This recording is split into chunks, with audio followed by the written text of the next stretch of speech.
आप यकीन नहीं करेंगे कि अभी मैंने क्या करके आई हूँ। क्या हो गया भाई? ये देखिए, मुझे फ्री गिफ्ट मिला। फ्री गिफ्ट तो कोई चीज नहीं होती ना, there is no free lunch.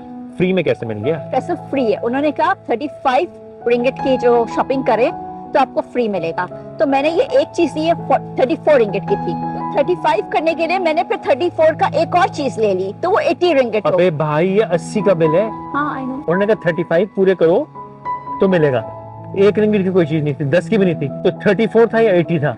हाँ। अच्छा, दूसरी चीज की जरूरत थी? Not really. जो पहली की जरूरत थी? हाँ। तो 34 की जरूरत थी, ऊपर तुम 40 खर्च करके आ गई। इसकी अपनी वैल्यू क्या है? Faisal, it's a free gift. Free gift की कोई वैल्यू नहीं होती। क्या फ्री है। इसकी कोई वैल्यू नहीं है ना? ये फ्री गिफ्ट है। तो तुम बेसिकली 50 रिंगिट डबो के आ गई इस बे वैल्यू की चीज के लिए। एक रिंगिट ऊपर डालना तो कोई चीज नहीं थी, तो मैंने फिर वो लेकिन तुमने एक नहीं डाला, तुमने 35 ऊपर डाले ना। हाँ। तो ये फायदा है मेरा इसमें।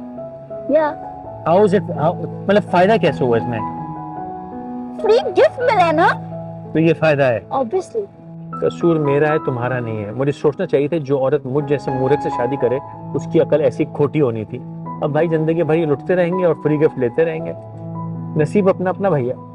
आपने मुझे खोटी बोला, मुझे बेवकूफ बोला। अब जरा घर चले, मैं आपको बताती हूँ कि बेवकूफ और खोटी है कौन।